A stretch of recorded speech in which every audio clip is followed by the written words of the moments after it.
Heat reflection coating से बना plaster gold water tank देता है तपती गर्मी में भी ठंडे पानी की गारंटी, दमदार मजबूती की गारंटी, गारंटी सेहत की। आपके आंगन में भी गूंजेगी किलकारी, इनके यहाँ नतीजे हैं चमत्कारी। बांझपन की समस्या से छुटकारा चाहिए तो सिवान की जानी मानी महिला प्रसूति व बांझपन रोग विशेषज्ञ डॉक्टर वंदना कुमारी के पास आइए। यहाँ 24 घंटे इमरजेंसी सेवाएं उपलब्ध है। पता है Vandana maternity care clinic, Puja medical hall, doctor Ramaji Chaudhary से 100 कदम पूरब डॉक्टर्स कॉलोनी सीवान। ये धरती बहुत सौभाग्यशाली है कि इस पूरे ऑपरेशन दौरान बिहार ने 2 बेटे देश के नाम कुर्बान किए, मोहम्मद इम्तियाज साहब और राम बाबू जी की शहादत पड़ोसी देश के कायराना हरकतों की वजह से युद्ध विराम जब घोषित हो गया उसके बाद कि हम शहादत हुई है।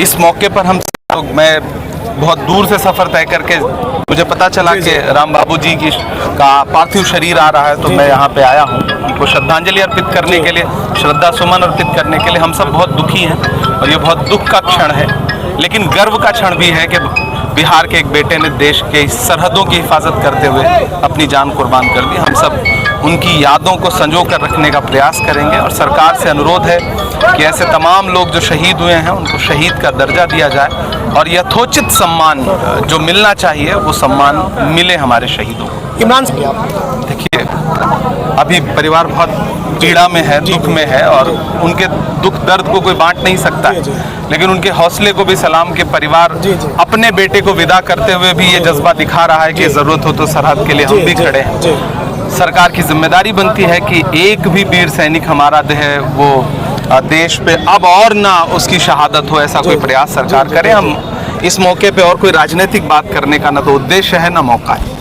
अमेरिका ने जिस तरीके से कहा है कि अगर मुझे लगता है कि भारत एक संप्रभु राष्ट्र है और किसी तीसरे देश का इतना ज्यादा हस्तक्षेप करना ये न सिर्फ चौंकाने वाला है बल्कि दुखद भी है।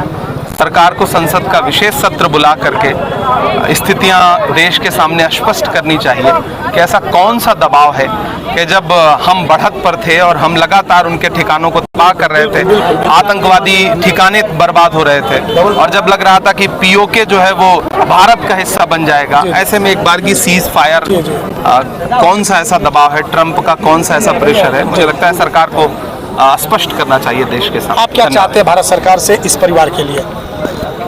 शहीद का दर्जा दें, यथोचित सम्मान दें, परिवार के सदस्यों को नौकरी दें।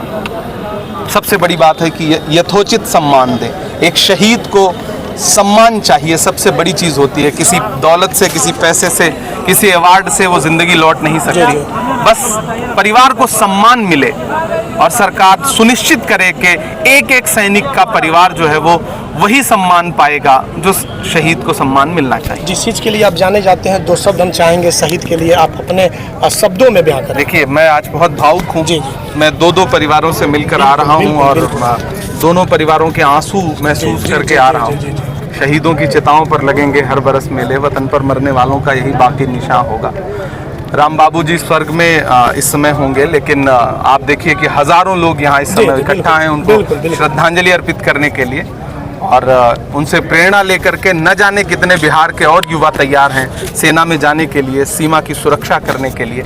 हम सब बहुत दिल से उन्हें श्रद्धांजलि अर्पित करते हैं और आशा करते हैं कि आने वाले दिनों में किसी और बेटे की अर्थी इस तरह से सरहद से गांव नहीं आएगी। चलिए, बहुत बहुत धन्यवाद।